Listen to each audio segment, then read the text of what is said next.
Damas y caballeros, bienvenidos a una nueva entrega de Pedazos de Historia con nuestro queridísimo Alberto Garín. ¿Qué tal? Pues muy bien, Jano. Estoy aquí hoy para cambiar de continente. Por lo general hablamos poco de América y hoy vamos a viajar a América. Eso está muy bien. De hecho, por eso me has citado a las 6 de la mañana, que es lo que estamos grabando. Te has Eso buscado es, un café por eso. para moldarnos a la hora de allí, claro. Para eso es. Estamos terminando el día en América y era un momento oportuno. Tú que eres un ave nocturna, he dicho, pues vamos a trabajar en el horario nocturno de América. Y viajamos a América porque vamos a hablar de los mayas, una de las civilizaciones precolombinas más famosas, pero que curiosamente prácticamente había desaparecido cuando los europeos, y en concreto los españoles, llegaron a América.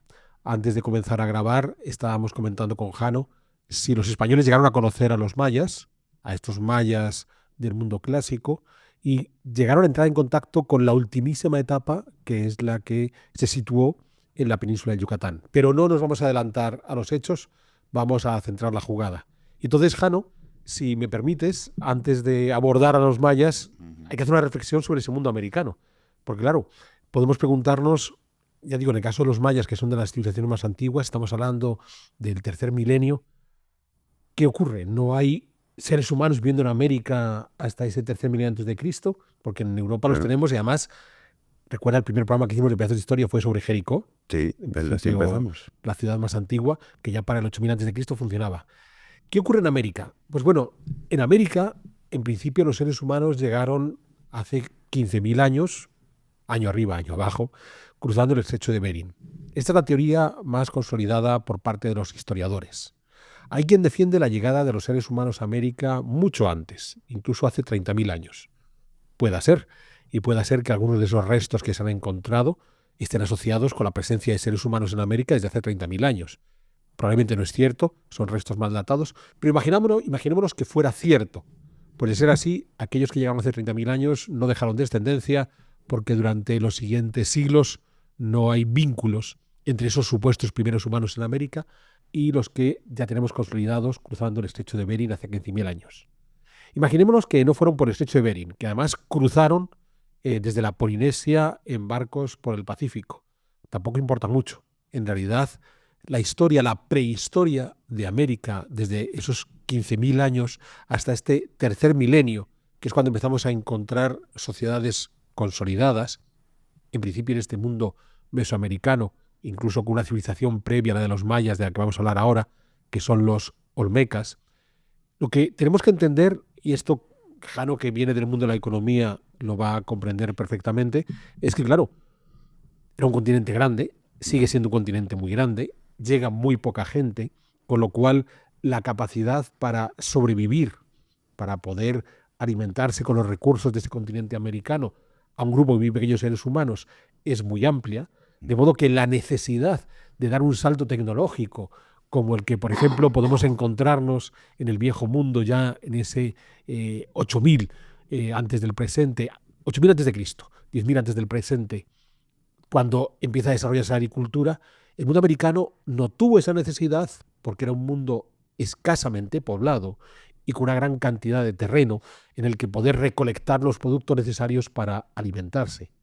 Con esto lo que quiero decir es que vamos a empezar a utilizar las categorías propias de la prehistoria, paleolítico, neolítico, que también son aplicables al mundo americano, porque cuando estamos hablando de paleolítico estamos hablando de sociedades de recolectores, cazadores, que no van a tener una tecnología muy depurada, en esencia porque, por ejemplo, no desconocen por completo los metales o los recipientes de cerámica son prácticamente inutilizados. Bien, cuando hablamos del neolítico estamos dando un salto tecnológico fundamental que es el del descubrimiento de la agricultura y todo lo que esto lleva aparejado. Aquí yo les invito a que vean el pedazo de historias que ya hicimos al respecto de la revolución neolítica y que además es un pedazo de historia bastante exitoso. Muchísima gente lo ha visto ya. Entonces, tenemos a grupos humanos que están llegando hace 15.000 años al continente americano, que lentamente se desplazan por todo este continente, desde Alaska hasta Tierra del Fuego, que son pocos y con una cantidad de tierras para mantenerse mediante un sistema de recolección importante. Y eso, que hay una buena parte de América que es bastante difícil de habitar. Desde las zonas más frías en el norte de América, en la zona de Canadá, a las diferentes selvas tropicales donde La principal dificultad son las enfermedades asociadas a los mosquitos. Entonces tenemos unas selvas tropicales importantes en la costa del Caribe centroamericano y, por supuesto, en el área de la Amazonia. Incluso quitando esos territorios, para la poca cantidad de gente que vivía en este mundo del Paleolítico americano, entendemos que no tienen que dar ese salto tecnológico hacia el Neolítico hasta mucho después de lo que estaba sucediendo en Europa. Insisto, no porque los americanos fueran más tontos que los europeos o los asiáticos, sencillamente porque no tenían necesidad. Y la gente tiene el hábito de hacer saltos tecnológicos cuando realmente lo necesita. Entonces, estamos en ese tercer milenio antes de Cristo y en el mundo mesoamericano, que es donde vamos a encontrar a los mayas, vamos a entrar ya con sociedades neolíticas, con sociedades que controlan la agricultura, básicamente en torno al maíz, no es el único producto que cultivan, por supuesto, pero así como en el Viejo Mundo, en el Próximo Oriente la base era el trigo, o en el Extremo Oriente, la zona de la China actual, era el arroz, en el mundo mesoamericano va a ser el maíz. Y sobre todo, el área donde se pone en marcha ese mundo neolítico agrícola es en el Valle Central de México. Ahí no están los mayas. Porque ¿dónde se va a localizar esa cultura maya? Pues esa civilización maya se va a localizar esencialmente en lo que conocemos como Mesoamérica, que es una porción del istmo centroamericano. Una porción que va desde el istmo de Tehuantepec, este istmo que separa el Caribe del Pacífico de forma muy estrechita, al sur de México, entre los estados de Veracruz y Oaxaca, hasta las fronteras de los actuales Honduras y El Salvador. De modo que este mundo maya estaría integrado por los actuales países de Guatemala y Belice, más una porción de El Salvador, una porción de Honduras y algunos estados mexicanos, en esencia los de la península de Yucatán. Yucatán, Campeche, Quintana Roo, Chiapas y alguna porción de Tabasco. Ahí es donde se va a desarrollar ese mundo maya, teniendo esa limitación que explicaba antes de que hay zonas de difícil hábitat, como las costas caribeñas de Centroamérica, y otras todavía más difíciles, como las costas pacíficas de Centroamérica, donde es muy curioso porque no hemos tenido núcleos consolidados de población hasta el mundo contemporáneo. Entonces, en la actualidad, el puerto de San José, el puerto más importante de Guatemala, está en la costa del Pacífico. Es una construcción contemporánea. O un caso muy famoso es el de Acapulco en México, que fue prácticamente un desarrollo artificial del mundo contemporáneo, porque esa costa del Pacífico ha sido siempre difícil para los seres humanos. ¿Por qué estoy diciendo esto? Porque en esta amplia extensión que estaba comentando, que no llega a 400.000 kilómetros cuadrados, y estoy siendo muy generoso, realmente la cantidad de espacio que podían aprovechar para la vida cotidiana vendría a ser un poco más de la mitad. Es decir, la civilización maya se desarrolló, para que tengamos un dato en la cabeza, en un territorio que es, porque fue aproximadamente la mitad de lo que hoy es la península ibérica, de lo que hoy es España y Portugal, unos 250.000 kilómetros cuadrados. Y además en una posición, en este mundo mesoamericano, que de alguna manera era un territorio en la frontera, un territorio en el límite de este mundo del Valle Central de México. Pues bueno, el Valle Central de México sería el eje central de este mundo precolombino, y la zona mesoamericana es el límite, porque más allá lo que nos vamos a encontrar ya es el territorio de Nicaragua, esa hondonada, porque Centroamérica, el istmo centroamericano, está atravesado por una especie de columna vertebral, esa Sierra Madre, que desde México va a llegar hasta Panamá, pero tiene un hundimiento en el área de Nicaragua, donde están los grandes lagos nicaragüenses, una primera dificultad, y la segunda dificultad ya es el tapón del Darién, en Panamá, ese territorio realmente agreste que separa Panamá de Colombia. Lo que hace es que la circulación de seres humanos más allá del área maya, más allá de estas fronteras de Honduras y El Salvador, era muy limitada. Entonces, históricamente es un espacio que ha sido poco ocupado y poco transitado. Eso explica, por ejemplo, por qué cuando los españoles llegan a América a finales del siglo XV, hay dos grandes civilizaciones en el continente americano. En el área mesoamericana, norteamericana, están los aztecas, en el área sudamericana están los incas, y no se conocían entre ellos por ese tapón que es este área de Panamá. Pues bien, en este espacio que acabo de definir, Guatemala, el Yucatán, la frontera de Salvador, Honduras, Belice, lo que vamos a encontrarnos geográficamente, y esto es muy interesante retenerlo, son tres áreas bien definidas. Hay una primera que es la costa del Pacífico, Como he dicho antes, esa costa del Pacífico es inhabitable, la que está pegadita al océano, pero esa costa del Pacífico va subiendo suavemente hasta llegar a una región que llaman de Boca Costa, unos 300 metros de altura. Aquí sí vamos a encontrar sitios precolombinos. Estamos hablando de una franja que puede tener, y voy a redondear, unos 100 kilómetros de ancho desde la costa del Pacífico. Y es una franja que viene desde el mundo mexicano de Chiapas, y que va a llegar hasta El Salvador. A continuación, la orografía sube de forma abrupta porque pasa de esos 300 metros hasta los 1.500, 2.000 metros del altiplano. Un altiplano que, de nuevo, comienza en Chiapas y termina en El Salvador, y que es donde aún en la actualidad viven la mayor parte de las personas que habitan estas repúblicas hispanoamericanas. Esto es muy simpático, como muchos de ustedes sabrán, yo soy hispano-guatemalteco, entonces cuando hablo de mi segundo país, de mi segunda patria, Guatemala, me dicen, bueno, supongo que los guatemaltecos estarán acostumbrados al calor por estar desde el punto de vista de la latitud de zona tropical. Pues no, el 80% de los guatemaltecos viven en el altiplano, viven a 1.500 metros de altura, a 2.000 metros de altura. Y si hay una región de España que se parece terriblemente al lugar que ocupan los guatemaltecos en su territorio, son Santander y Asturias. Si ustedes quieren hacerse una idea de cómo es la mayor parte de esa Guatemala poblada, vayan ustedes a Santander y Asturias y están en Guatemala. En la Guatemala donde vive la mayor parte de la población.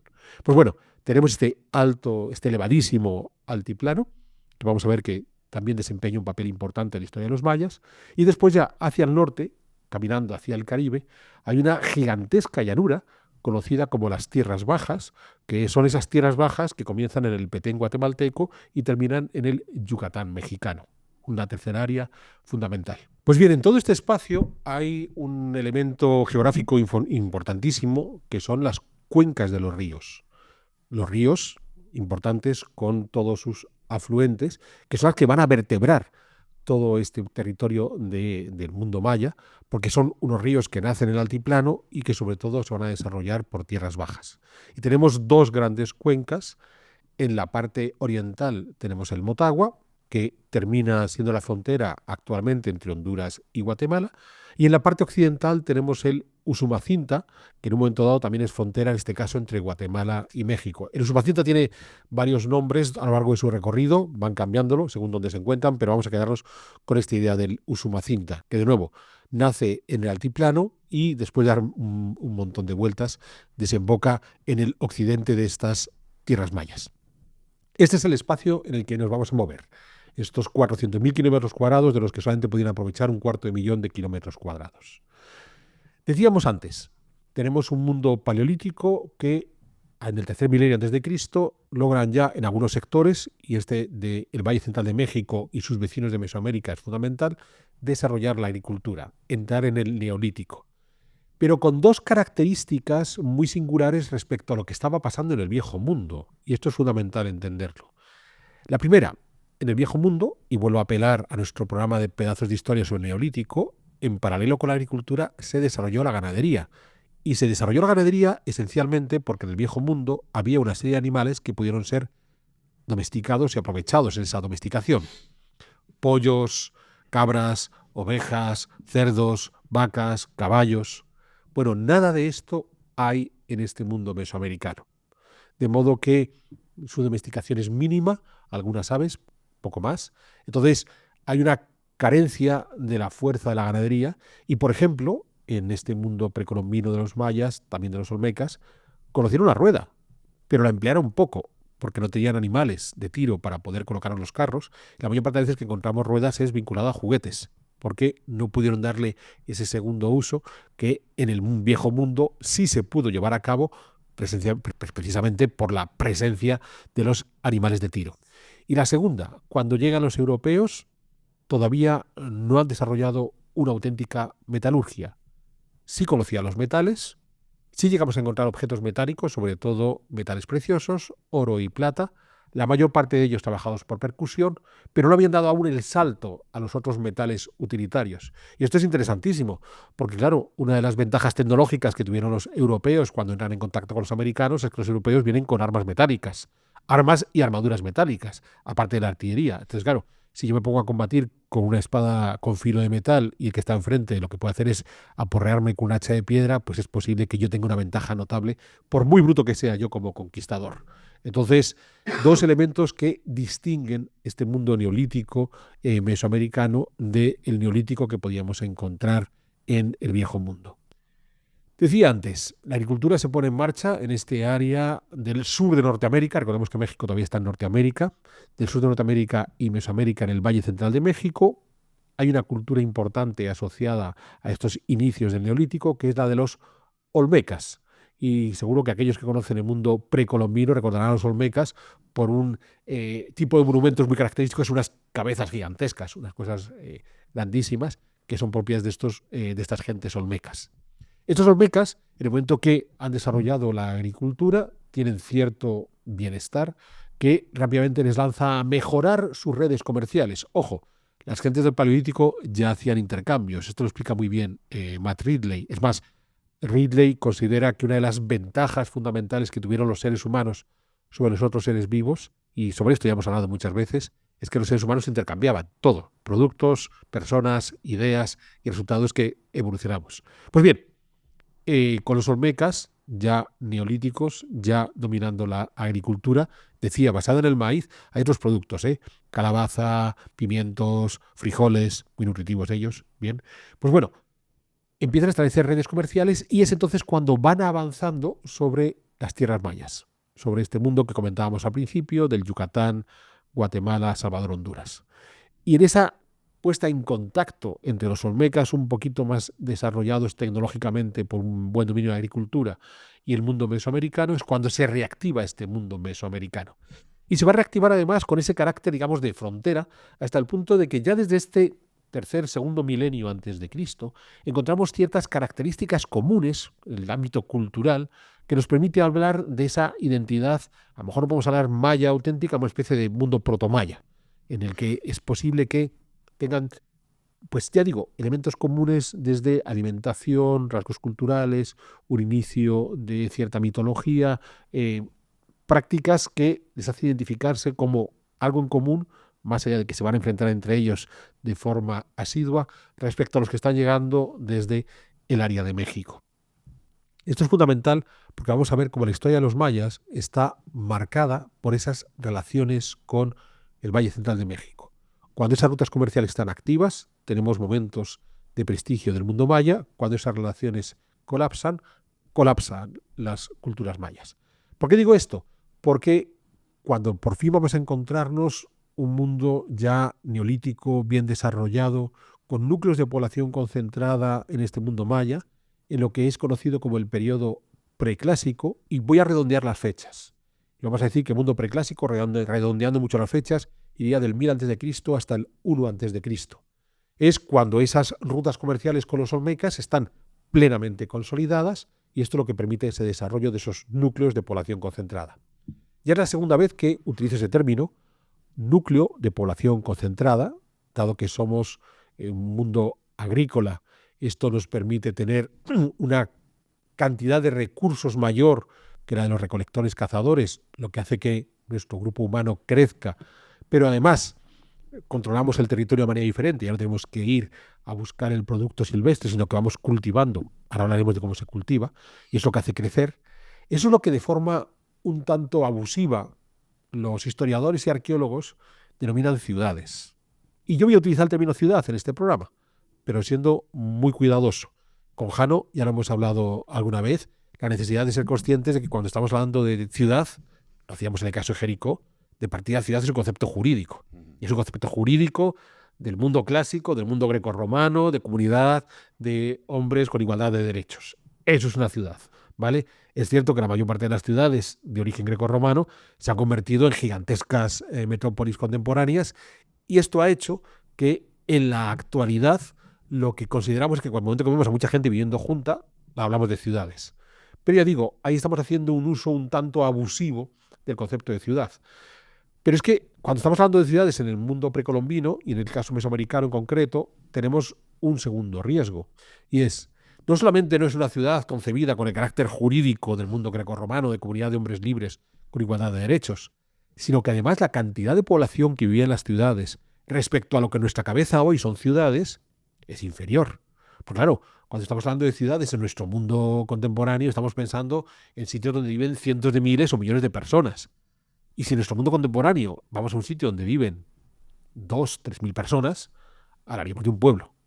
Y hemos de pensar que la mayor parte de las ciudades que los arqueólogos van a encontrar en este mundo precolombino, en nuestro mundo contemporáneo, serían directamente pueblos. Pero claro, pensando que las comunidades de recolectores cazadores del norte de América, de lo que más tarde se conocería como la Comanchería, o de Sudamérica, en la Amazonia, o en las áreas del Caribe de Colombia o de Venezuela, pues eran sitios donde podían vivir en comunidades 80, 90 personas. Obviamente, un núcleo de población concentrada donde vivieran 1.500, 2.000, para esa gente era realmente grande. De ahí que, bueno, podemos utilizar, insisto, de forma un poco abusiva, esta cuestión de ciudad. Pues bien, esto que vamos a tener en el mundo maya, en este mundo maya preclásico, que lo que va a suceder es, sobre todo, que van a estar instaladas en la ruta comercial que desde México iba hacia el Valle del Motagua, hacia ese río que en la actualidad separa Honduras de Guatemala. ¿Y cuál era el interés de llegar al río Motagua? Pues un producto que básicamente se encontraba ahí, el jade. Es cierto que hay otros productos que salen del mundo mesoamericano, del mundo maya, como la obsidiana o las plumas de quetzal, este pajarito que además es el símbolo de Guatemala, este pajarito realmente lindo de plumas verdes y pecho rojo, bien, pero sobre todo la clave era el jade del Valle de Motagua, hasta el punto de que vamos a ver cómo a partir de ese momento la gran obsesión de las gentes del Valle Central de México será controlar las rutas comerciales que lleven hasta las minas de jade. Y en principio, la primera ruta bien consolidada en este primer milenio antes de Cristo va a ser por el altiplano. Entonces, se va a llegar al altiplano a través de la boca costa del Pacífico y ahí vamos a encontrarnos sitios en la actual Guatemala como... Queremos seguir mejorando pedazos de historia en nuestro canal Big One Media. Y para eso necesitamos todo vuestro apoyo en nuestro club de socios. De modo que únete a nosotros y así estamos seguros de poder seguir ofreciéndote programas de calidad y además, en algunas de nuestras categorías de socios, nos puedes compartir tus inquietudes en historia y si somos capaces, trataremos de resolvértela. De modo que mira en la descripción de este programa y allí tendrás el link que te va a llevar a esa posibilidad de convertirte en uno de nuestros socios y con ello ayudarnos a seguir mejorando nuestros programas. Como Tacaricabaj o Cozumahualpa, que ya suben al altiplano hacia Caminal-Juyú, donde en la actualidad está la ciudad de Guatemala, la capital de la República Guatemalteca, y ya desde ahí llegaban hacia el Valle del Motagua. En paralelo a esta importante ocupación del altiplano, y es ahí donde se va a desarrollar buena parte de ese preclásico, es cierto que en Ciudad de Guatemala, en Caminal-Juyú, en el pasado había una serie de restos arquitectónicos importantes, la mayor parte han desaparecido porque la ciudad contemporánea se los ha comido. Pero han desaparecido no hace 2 siglos, han desaparecido en los últimos 25 o 30 años. Cuando yo llegué a Guatemala hace 26 años se veía todavía más Caminal-Juyú de lo que se ve en la actualidad. Bien, en paralelo con ese desarrollo comercial hay otras partes de lo que después va a ser el gran mundo maya que también está empezando a ponerse en marcha. Y en esas tierras bajas del Petén hay un sitio muy interesante que es el Mirador. Y el Mirador es, en tierras bajas, el primer lugar donde vamos a encontrar cierta arquitectura monumental. Pero aquí me gustaría, y espero que Jano me permita, hacer una reflexión sobre el estudio del Mirador. Es muy curioso porque cuando hablamos del mundo maya, al contrario de lo que sucede con otras civilizaciones antiguas, nuestro querido Egipto, al que le hemos dedicado unos cuantos sí. programas. Es más, yo tengo estas esfinges aquí porque me las trajo Jano de su última visita a Egipto. Me siento muy orgulloso de que Jano se acuerde de mí cuando viaja por Para el que mundo. veas, Alberto. Para que veo. Bien. Entonces, Esto también es otro traje de eso sí, Florencia. pero eso me lo trajo de su último viaje a Florencia, que fue hace unos pocos meses. Y tengo un Napoleón pendiente para entregarte. Bueno, lo de Napoleón, algún día hablaremos por qué no está Napoleón sobre la mesa. Pero volvamos a los estudios arqueológicos del mundo maya. Aunque el mundo maya fue redescubierto por los académicos a finales del siglo XVIII, gobernando como capitán general en Guatemala Calderón, porque en esa época Chiapas, que es donde se va a encontrar el primer gran sitio por parte de estos estudiosos, que fue Palenque. Chiapas era parte de la Capitanía General de Guatemala. Hay una anécdota muy simpática. Carlos III de España, antes de ser Carlos III de España, fue Carlos VII de Nápoles. En su tiempo es cuando comenzaron las excavaciones arqueológicas de Pompeya. Y cuando Carlos VII viene a España porque se ha muerto su hermanastro Fernando VI y se convierte en Carlos III, pues pregunta a los españoles, oye, aquí no tenéis ninguna ruina importante de estas como Pompeya para meterle mano con los arqueólogos. Y alguien le dijo, pues majestad, en España no, pero allá en América parece que hay algunas ciudades perdidas allá por la selva centroamericana. Y ahí es cuando encuentran, bueno, cuando redescubren Palenque para el mundo académico. ¿Vale? Yo sé que siempre habrá alguien que en los comentarios me diga, no, pero esto de descubrir cuando los indígenas locales lo conocían, para el mundo académico. Ya está. Los mayas habían sido olvidados en ese ámbito académico cuando los últimos que se encuentran los españoles a comienzos del 16 y los redescubren en tiempos de Carlos III, a final del 18, en Palenque.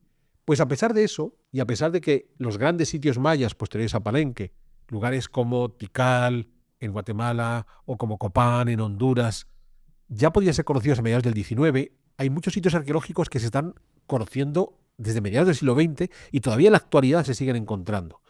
¿Qué quiero decir con esto? Pues que frente a otras disciplinas del mundo antiguo, como la sumerología para Mesopotamia o la egiptología para el Valle del Nilo, en el caso del mundo maya todavía se están construyendo las investigaciones en torno al mundo maya y en esa construcción pues todavía hay un debate importante sobre muchos elementos. El caso del mundo preclásico es ejemplar y el mirador en Tierras Bajas, el mirador en el Petén guatemalteco, es un buen ejemplo porque es un yacimiento que fue descubierto por los académicos hace algo más de medio siglo, que está en plena investigación. En la actualidad quien dirige esta operación, o la cara más visible, es un estadounidense llamado Richard Hansen, a quien saludo desde aquí, con el que tengo una relación muy cordial, bien, pero que las teorías que ha planteado Richard Hansen han sido muy debatidas por otros arqueólogos, porque en algunos casos Richard tiene algunas observaciones sobre lo que está encontrando en el terreno que van un poquito más allá de lo que realmente el material nos está dando. ¿Qué quiero decir con esto? Bueno, hay una anécdota muy divertida. Richard defiende que la Danta, una de las pirámides escalonadas que hay en el Mirador, es la pirámide más alta jamás construida por los seres humanos. Solo que, bueno, Richard decide que la base de la pirámide está un poco más abajo de donde realmente está. Vendría a ser, para que lo entendamos, como si yo tomara la pirámide de Keops en Egipto y en lugar de medir la altura de la pirámide, desde la base de la pirámide, fuera a medirlo desde el fondo del valle del río Nilo. O sea, me voy al fondo del río Nilo y entonces, claro, le añado unas cuantas docenas de metros a la altura de la pirámide de Keops. Pues bueno, algo así han hecho con la Danta en el Mirador. Han ido a medir el origen de la base desde un poquito más allá donde realmente está fabricada. Pero además, Richard plantea, él maneja un concepto muy interesante que es el de la cuenca mirador, porque es cierto que el Petén en muchos casos tiene una serie de cuencas endorreicas, donde los ríos, en lugar de ir hacia las costas, van hacia lagunas interiores. El mirador se encuentra situado en una de esas cuencas endorreicas, pero claro, así como los valles del Usumacinta y el Motagua terminaron por ser una especie de grandes autopistas para los comerciantes, estas cuencas endorreicas no tienen esa capacidad. En esa cuenca del Mirador, Richard ha encontrado una cantidad importante de sitios arqueológicos que, estirando el concepto que yo decía antes de ciudad, nos ha podido reconvertir en muchas ciudades. No, podemos tener un núcleo de población concentrada importante en el Mirador y después, probablemente lo que tenemos en el resto de la cuenca, podrían ser algo así como granjas. Porque, y hacía antes referencia a esto, ¿cómo cultivaban la tierra estas gentes del mundo neolítico mesoamericano sin metalurgia? Pues como lo hacen la mayor parte de las sociedades agrícolas sin metalurgia, mediante el sistema de rozas, que es, como no puedo cortar los árboles, porque cortar árboles con hachas de piedra puede ser un tanto complicado, lo más sencillo para liberar el territorio es quemarlo, con la ventaja añadida de que además esa quema genera un campo de cenizas que es un buen abono. El sistema de rozas tiene un inconveniente, y es que los campos así creados se agotan con cierta rapidez y hay que trasladarse al cabo de 3 o 4 años, hay que quemar otro y otro. De modo que aunque estemos en civilizaciones agrícolas, la cantidad de terreno que va a ser necesario para mantener a una determinada población es mayor, porque cada 3 o 4 años tengo que desplazarme hasta que ese territorio se regenere, y en el caso del Petén guatemalteco se regenera con cierta rapidez, pero no tanta. Entonces, claro, lo que está encontrando Richard en la cuenca Mirador es esa serie de granjas que están controlando el territorio agrícola mediante este sistema, de modo que tiene que ser un territorio mucho más amplio. Y eso, que en el mundo preclásico ya empezaron a tener redes de regadío, relativamente limitadas. O sea, no estamos hablando de los sistemas de acueductos propios de los romanos, que te tienen un acueducto, el de Gádara, y le meten 120 kilómetros de acueducto. No, son cosas más modestas, ¿vale? 5 kilómetros, a lo mejor en algún caso caminar Julio puede llegar a 9, pero estamos hablando de regadíos con cierta modestia, no estamos hablando de grandes obras de ingeniería. Lo mismo ocurre, por ejemplo, con las vías de comunicación. Esto es muy curioso, y no solamente en el caso del Mirador.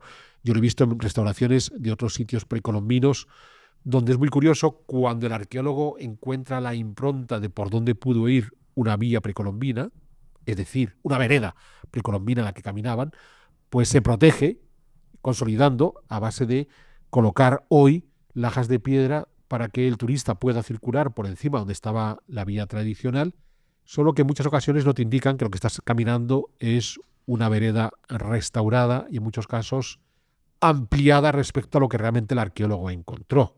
Bien, entonces hay que ser cuidadosos con algunas investigaciones del mundo maya, porque en ocasiones hacemos interpretaciones un tanto abusivas. No sé, Jano, si tú tienes en mente, porque hace 8 o 9 años fue titular de muchos periódicos del mundo, se utilizó un sistema de estos de radar para hacer sondeos subterráneos precisamente en el mundo maya, el LIDAR, y a partir de ahí poder detectar sitios arqueológicos que aún por no se habían descubierto, ¿no? Eso es por debajo de la selva del Petén y del Yucatán, que aún no habían sido descubiertos.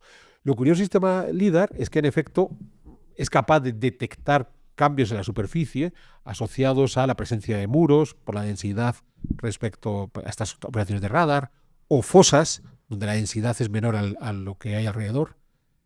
Y me gustaría explicar muy bien qué ocurrió en aquella ocasión, porque además en los diferentes simposios de arqueología que se hacen en Guatemala todos los años y en los que yo he participado con regularidad, se quedó muy claro qué es lo que se había encontrado, pero los periódicos hicieron una interpretación un tanto forzada.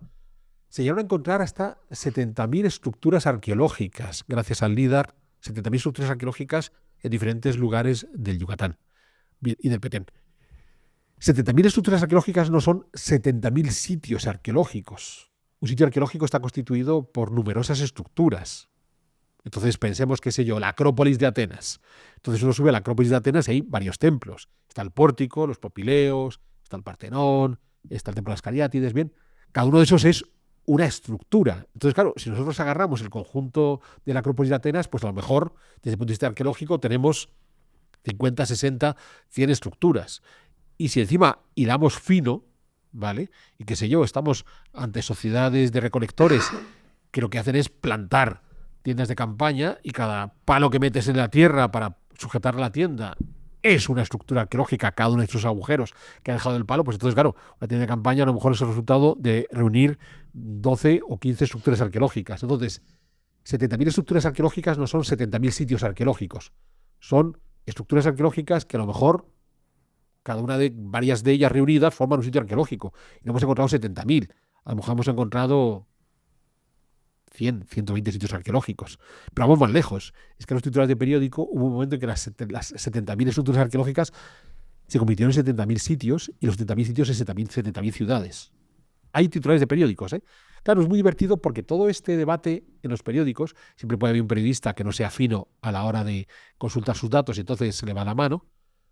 Esto salió en los periódicos del mundo entero sencillamente porque la noticia venía de un lugar como Guatemala, en la que tampoco es que los guatemaltecos tengan una potencia periodística importante para corregir a sus colegas del resto del mundo y decirles: os estáis equivocando en lo que estáis contando, ¿vale? Estáis haciendo una interpretación errónea de los datos que os hemos ofrecido. Claro, a partir de ahí ya el desmelene absoluto fue cuando decidieron cuánta gente vivía y dijeron: hombre, si son 70.000 sitios, ¿a poco que vivan en cada sitio 100 personas?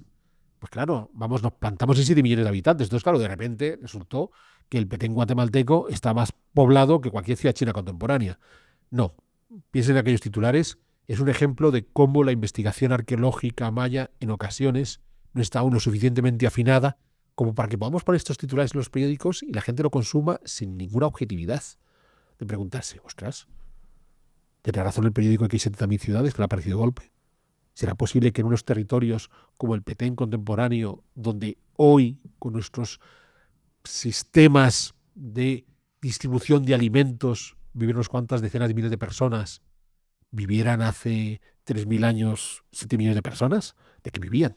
Se comían entre ellos, porque si no, no tiene mayor solución. Entonces, seamos cuidadosos en cuando estamos abordando ese mundo maya, hilemos fino. Ya digo, Los simposios de arqueología maya se celebran todos los años en Guatemala con presencia de arqueólogos guatemaltecos, mexicanos, estadounidenses, europeos, japoneses, y las publicaciones que salen, unas actas gruesas, son muy correctas, de modo que tenemos documentación suficiente para evitar este tipo de titulares completamente tergiversados.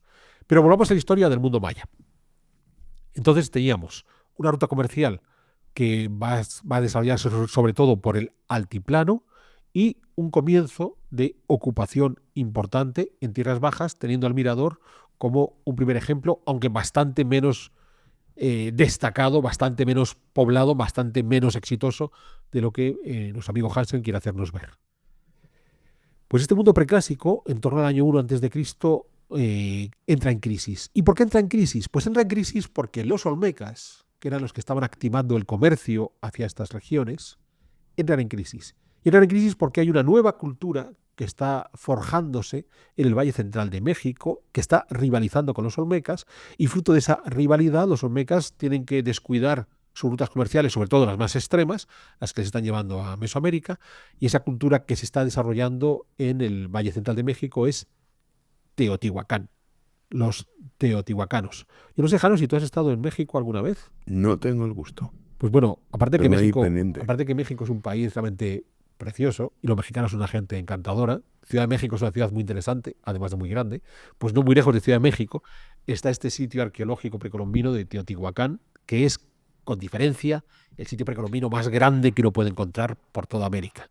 O sea, las ciudades mayas son realmente muy lindas, Copán, Tikal, Palenque, pero en relación a Teotihuacán son pequeñas. O sea, Teotihuacán es una cosa inmensa, gigantesca. Y hace muchos años, cuando estaba en clases todavía en arquitectura, a mis estudiantes de arquitectura en Guatemala les hice un estudio comparativo. Les pedí que me hicieran un estudio comparativo a base de maquetas, porque Teotihuacán tiene un espacio procesional entre las dos pirámides, la del Sol y la Luna, y les puse a comparar esto con otros espacios procesionales muy conocidos, como los que tú has visto en Egipto, en Luxor, o el Vaticano.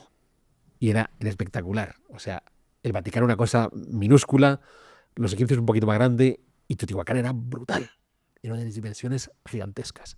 Pues bueno, estos teotihuacanos terminan por imponerse en estas zonas centrales de México, del Valle Central de México, y a partir de ahí reconstruyen todas las estructuras, en este caso comerciales, que los olmecas habían desarrollado. Y vuelven a comerciar con el área de los mayas. Pero en esta ocasión lo van a hacer a través de los valles de los ríos.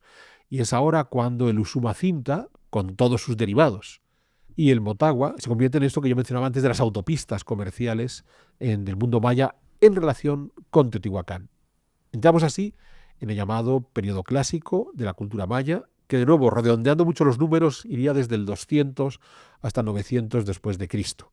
Entonces, en esos 700 años es cuando van a surgir o cuando se van a consolidar las grandes ciudades mayas que todos tenemos en la cabeza. Es muy curioso porque yo estaba hablando de las más importantes, Copán, Tikal, Palenque. Palenque está en la cuenca del Usumacinta, Copán está en la cuenca del Motagua. Esto es un ejercicio muy interesante porque de partida parece que están lejos de estos dos ríos, Palenque del Usumacinta y Copán del Motagua, pero cuando empezamos a ver toda la cuenca con sus afluentes, descubrimos que están a la vera de afluentes de estos ríos. Bien, ¿qué es lo que sucede? Como digo, la vida de este mundo clásico, y estas son las teorías que más han defendido los arqueólogos mayistas en los últimos 10-20 años, dependían claramente de las relaciones con Teotihuacán. Entonces, Teotihuacán lo que consigue es imponer su autoridad, en este caso, como van por las cuencas de los ríos, en las tierras bajas, estamos hablando del Petén y el Yucatán, sobre todo el Petén, y lo que va a suceder es que logran el desarrollo de los núcleos de población que existen en esta región, y el más importante de ellos va a ser Tikal, que se va a convertir en algo así como el representante, el principal delegado de los teotihuacanos en este área maya. Para que lo entendamos, haciendo un paralelismo, vendría a ser igual que cuando los fenicios se lanzan por el Mediterráneo, fundan Cartago. No es que los teotihuacanos funden Cartago, sino que favorecen el desarrollo de Tikal. Y entonces, en un momento dado, Cartago llega a convertirse en el dueño del Mediterráneo central. Pues bueno, los teotihuacanos favorecen el desarrollo de Tikal y en un momento dado Tikal se convierte en la cabeza de las ciudades mayas clásicas, y estamos hablando de los siglos 4, 5, 6 después de Cristo. ¿Vale? Es muy interesante, porque eso significa que cuando Tikal llegue a su máximo apogeo, coincidirá aproximadamente con, en el mundo europeo, cuando ya desapareció el Imperio Romano y estamos con los reinos germánicos, para que tengamos en mente. Ojo, existe un decalaje, digamos, tecnológico de lo que está ocurriendo en América respecto a Europa, como decía al principio, porque no habían tenido necesidad de saltos tecnológicos previos. Pues bueno, Tikal se convierte en la ciudad que domina las otras ciudades de este área maya, en una situación que se asemeja mucho, y voy a hacer otro paralelismo histórico, con la vieja Mesopotamia, de la que hemos hablado aquí, cuando hicimos referencia a los sumerios, aquellas ciudades sumerias que en la parte baja de los valles del Tigris y del Éufrates, en una región que no tenía más de 100.000 kilómetros cuadrados, tenemos Ur, Uruk, Lagash, Kish, que se peleaban entre ellas. Algo parecido, además a un nivel tecnológico muy similar, es lo que estaba ocurriendo en este mundo de los mayas clásicos de las tierras bajas. Ciudades que compiten entre ellas, y claro, es que, ¿cuánta gente vive en estas ciudades? Pues a lo mejor, en el caso de Tikal en su máximo apogeo, si hacemos un estudio muy ambicioso, 30.000 personas, y probablemente estamos siendo muy ambiciosos. Pero es que es una situación muy parecida a la que nosotros, en el programa que hicimos sobre los sumerios, veíamos. Son ciudades donde podemos tener 3.000, 4.000, 5.000 personas. Para esa época son muchísimos. Y cuando entran en combate, pues en el momento que mandas a un ejército, mandas a unos cuantos jóvenes, 200, 300 jóvenes, son grandes batallas para los estándares de la época. O sea, esto no tenemos que estar pensando que es Waterloo, metiendo en el campo de batalla a 1.000.000 de hombres. No funciona así, ni siquiera es necesario que funcione así. Bien, pues bueno, Tikal logra ese dominio, como en el mundo sumerio, en un momento dado, a lo mejor Ur logró ese dominio, y lo que va a suceder es que hay una coalición de ciudades que se van a enfrentar a Tikal. Y aquí surge una entidad política muy interesante que es el Reino Kan. Un Reino Kan que no va a tener una ciudad única, sino que va a haber una especie de desplazamiento de, entre comillas, la capital de este Reino Kan, que a la larga es una especie de cabeza de una federación de ciudades. Ya podía existir un dominio del territorio asociado a este Reino Kan en los tiempos del Mirador en el mundo preclásico, quizás. Pero es en el mundo clásico cuando lo tenemos bien consolidado. Inicialmente en el sitio de Zibanche y más tarde en el sitio de Calakmul. Ojo, no es una ciudad dominando otras, sino una especie de capital de una federación que van a generar una red en torno a Tikal para dominar a ese mundo de Tikal. ¿Por qué logran acabar con Tikal? Pues logran acabar con Tikal porque el gran aliado de Tikal, Teotihuacán, a mediados del siglo VI, entra en crisis y aprovechando esa crisis de los teotihuacanos, los enemigos de Tikal atacan Tikal. Estamos hablando hacia el año 565. Unos enemigos que además habían establecido unas relaciones entre ellos que podían ser desde alianzas políticas a claramente alianzas matrimoniales. En un sitio donde casi todas las figuras conocidas a través de las estelas y demás suelen ser hombres, en esta época hay una mujer muy interesante que es la reina Cabel del sitio arqueológico del Perú-Huacá, ¿de acuerdo? Con lo cual, desde cuando tenemos también incluso mujeres que tienen mando en plaza. Pues bueno, el Reino Kan logra imponerse sobre Tikal durante siglo y medio hasta que a finales del siglo VII, hacia el 692, Tikal se recupera, entra en conflicto de nuevo con el Reino Kan y se impone. Pero ya se impone en un momento en el que las rutas comerciales con Teotihuacán se han debilitado mucho, y a esa debilidad de la propia Teotihuacán y de la caída de las rutas comerciales se unen los propios enfrentamientos entre los mayas, entre el Reino Kan y Tikal. De modo que progresivamente van a ir decayendo hasta que para el año 900 prácticamente todas las grandes ciudades de esta época clásica han quedado reducidas al mínimo. Ojo, acabo de explicar que Teotihuacán entra en crisis a finales del siglo VI y que el fin de estas ciudades clásicas del mundo maya es a finales del siglo IX. 300 años. Bien, 300 años de una crisis sostenida en la cual además ellos hicieron todo lo posible para agudizar esa crisis con sus enfrentamientos internos. No hay un colapso abrupto del mundo clásico maya. Y lo repito, no lo hay. No lo hay y está arqueológicamente muy bien documentado. Vamos viendo cómo estas ciudades decaen progresivamente a lo largo de 3 siglos. Entonces, estas obsesiones de y un buen día los mayas desaparecieron, no funciona de esa manera. No funciona así. Hubo una sequía brutal que ha sido documentada en un sitio arqueológico de los mayas, y esta sequía es la que probablemente acabó con los mayas. Pues bueno, es posible que haya una sequía brutal en un sitio arqueológico dado. Bien, igual que imaginémonos que estamos analizando a través de restos arqueológicos la historia de España de comienzos del siglo XXI y tenemos los tristes acontecimientos que hemos vivido en Valencia, en localidades como Paiporta el año pasado, y el arqueólogo se centrara en lo que ocurrió en Paiporta y dijera: España entró en crisis a comienzos del siglo XXI porque unas inundaciones terribles arrasaron con todo el país, cuando solo lo tenemos documentado en un sitio concreto. Pues esto que nos ocurre en el mundo maya. Hay arqueólogos que han logrado, y de forma correcta, documentar una sequía intensa en un lugar dado, pero no está generalizado. Y no está generalizado ni esas sequías intensas, ni ninguno otro de todos estos traumas climáticos que se han puesto tan de moda en nuestro mundo contemporáneo. Eso yo creo, Jano, en algún momento tenemos que atrevernos a lanzarnos a hablar del cambio climático y cómo se ha Por supuesto. y demás. Sí, sí. Voy a adelantar un titular, ¿vale? El clima cambia siempre. El clima cambia siempre. El clima es un fenómeno dinámico. El clima no es estático. Entonces el clima cambia siempre. Una cosa es entender por qué cambia. Pero bueno, podemos hacer un programa al Pues respecto. me parece, sí. Y así ofrecemos nuestros pechos que sean opinionados. Bien, entonces, el mundo clásico de los mayas entró un largo periodo de crisis que para 900 se ha cerrado. Aquí hemos hecho un programa que explica la caída del Imperio Romano y hemos visto cómo el Imperio Romano empieza a entrar en una crisis importante desde finales del siglo IV y durante todo el siglo V va decayendo en la parte occidental, porque la parte oriental va a sobrevivir durante largo tiempo. Bien, no es que desaparezca de un día para otro, se puede documentar muy bien los errores cometidos por los dirigentes del Imperio Romano durante todo ese siglo V, desde el 400 hasta la caída definitiva del 476. Lo explicamos, yo les invito a que vean ese programa, cómo se van acumulando los errores. Lo mismo hay en el mundo maya, ese empecinamiento por ver quién se queda con la supremacía del territorio. En un momento en el que ya hay una crisis económica por el colapso del comercio con Teotihuacán, lo que va a provocar es que todo esto se vaya al carajo. Y se vaya al carajo sin que eso signifique que se despuebla, sencillamente son gentes que pierden todo el confort que podían llegar a tener en las ciudades clásicas, hasta que vuelve a haber una nueva relación comercial con el mundo mexicano, pero que en este caso va a buscar una tercera ruta alternativa para llegar al Motagua. No va a ser ni por altiplano, ni por las tierras bajas, sino rodeando, navegando, alrededor de la península del Yucatán en una navegación de cabotaje, lo que nos hace entrar en el periodo tardío, bien, el periodo posclásico, y en este periodo posclásico las ciudades más importantes del mundo maya van a estar situadas en esa periferia de la península del Yucatán. Y es aquí donde tenemos ciudades como Mayapán, Uxmal, Chichén Itzá, que están todas, insisto, cerca de las orillas de esta península del Yucatán, en esta nueva ruta comercial. ¿Quién la va a poner en marcha? Pues una nueva cultura que se estaba consolidando en el Valle Central de México, que son los toltecas.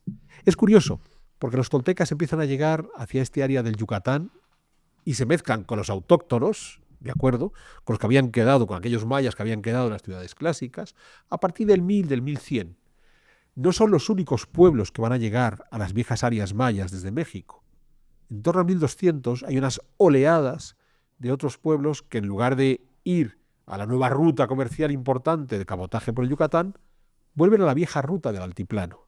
Y es aquí cuando van a llegar en torno al 1200 pueblos como quichés, cachiqueles, sutujiles, que son los antepasados de los indígenas actuales de Guatemala, y que cuando van ocupando estas tierras del altiplano, se van mezclando con los locales, con las gentes que están allí. Tanto toltecas en la zona del Yucatán como quichés, cachiqueles y demás en el altiplano se van a mañizar, van a adquirir las lenguas propias del mundo maya, la cultura propia del mundo maya, la mitología del mundo maya. Es decir, se está viviendo en esos años 1000, 1100, 1200, que correspondería en el caso del mundo europeo con el comienzo y auge del románico, ¿vale? En esos años se está viviendo en Mesoamérica un proceso muy similar al que se había vivido en Europa durante los siglos IV, V, VI, VII, con la entrada de los pueblos germanos en el Imperio Romano. Los pueblos germanos, visigodos, ostrogodos, francos, longobardos y compañía, entran al Imperio Romano, son un grupo minoritario, pero toman el control político del territorio, asumiendo buena parte de la cultura del pueblo conquistado. Entonces los germanos van a asumir el derecho romano, van a asumir la lengua latina, van a asumir la religión cristiana, aunque obviamente el resultado final cuando estamos en el año 700, poco antes de que la península ibérica sea conquistada por los musulmanes, en ese año 700 sería muy difícil hablar de la Hispania romana. Hablaremos del reino hispanogodo, porque aunque la mayor parte de los habitantes de la península ibérica en el año 700 biológicamente sean descendientes de hispanos romanos, por encima ha entrado una capa demográficamente minoritaria, pero que ha dominado políticamente el territorio, que son los visigodos, y el resultado es un mundo hispanogodo. Eso es lo que va a ocurrir en el mundo mesoamericano, que sobre la capa poblacional del mundo maya se instala una minoría de dominio político, toltecas o quichés o cachiqueles, que se mayizan, pero la realidad ya no es la misma. O sea, en el año 1200, en el año 1300, ya no estamos en el mismo tipo de cultura en este mundo posclásico que teníamos en el mundo clásico. Claro, los académicos han utilizado el mismo concepto, el de maya, tanto para el preclásico, como para el clásico, como para el posclásico, que sería algo así como si hubiéramos decidido que en la península ibérica todos son íberos.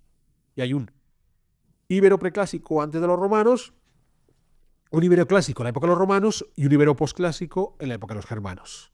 Claro, entendemos que hay diferencias, y también las hay en el mundo mesoamericano. ¿Qué quiero decir con esto? Pues como decíamos al principio, cuando los españoles desembarcan en Centroamérica, allá primero con Cortés y llegan a Guatemala con Alvarado, estamos hablando de los años 1510-1520, se van a encontrar a los últimos grupos de ese mundo mayizado, tanto tolteca en el caso de Yucatán como quiché, cachiquel en el caso de Guatemala. No se encontraron a los mayas y no se encontraron sobre todo a los mayas del mundo clásico. Esos ya no sabes que habían desaparecido unos cuantos siglos atrás, sino que habían evolucionado culturalmente por la llegada de estas nuevas culturas de la zona de México. Claro, lo curioso está en que estamos hablando de Chichén Itzá, de Uxmal, de Mayapán, pero todos estos, cuando los españoles llegan, también han entrado en crisis. ¿Y por qué han entrado en crisis?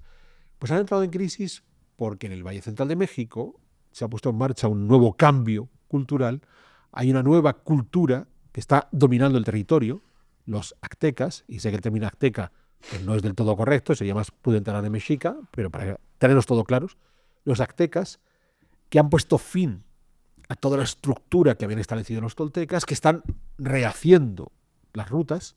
Y claro, hagamos un momento de historia ficción. ¿Qué habría ocurrido si los españoles no llegan? Pues posiblemente los aztecas habrían terminado por reconstruir todas las viejas rutas y habrían terminado por imponer su cultura sobre Mesoamérica. Entonces, a lo mejor si los españoles, en lugar de desembarcar hacia 1500, hubieran desembarcado hacia 1700, de los mayas ya sí que no habría quedado absolutamente nada, porque se los habían comido los últimos eslabones del mundo maya, se los habían comido los aztecas que habían aztequizado esta parte de Mesoamérica. Pues bueno, ahí es donde terminamos, con la llegada de los españoles que se encuentran estos grupos indígenas. Claro, como dijo, históricamente los mayas clásicos habían entrado en crisis ya para el 900, habían llegado nuevos grupos de mexicanos, quichés, cachiqueles, toltecas, de modo que cuando los españoles llegan, ese mundo maya clásico había quedado muy atrás. Y los sitios precolombinos asociados a la conquista, que en el caso de Guatemala son sitios como Isimché o Utatlán, ya están asociados a estos últimos grupos que han llegado de quichés y cachiqueles. Utatlán para los quichés e Isimché para los cachiqueles. De modo que los españoles que llegan a América no se encuentran a los mayas, ni tenemos relación, no tenemos referencias a ese mundo maya, por ejemplo en el caso de Guatemala, durante la época virreinal, ni durante la primera independencia de Guatemala. Cuando comienzan los estudios arqueológicos mayas es cuando se recupera el concepto de lo maya. Entonces, en el siglo XXI, los grupos indígenas reclaman su pasado maya, quichés, cachiqueles y compañía en Guatemala, bien, de modo que en el siglo XXI hay muchos más mayas en Guatemala que en el siglo XX, en el siglo XIX, en el siglo XVIII o en el siglo XIV. Porque era una civilización que en principio había entrado en crisis sustituido por otras, pero los hemos recuperado. ¿Está bien que uno se considere maya? Pues mira, uno se considera lo que quiera. Si Jano quiere considerarse marciano, me parece muy bien. Quizás lo sea un poco. Algunas actitudes que toma Jano, uno se pregunta si no será un poco marciano. ¿Quién sabe? Bien. Entonces, que hoy nos queramos considerar mayas a los grupos indígenas guatemaltecos, pues si se quieren considerar mayas, que hagan lo que quieran. Pero tienen dos problemas al respecto. Uno, un problema anacrónico. La civilización maya se pone fin, la del mundo clásico, en el año 900 y los últimos que quedaban ya con la llegada de estos grupos indígenas, los antepasados actuales.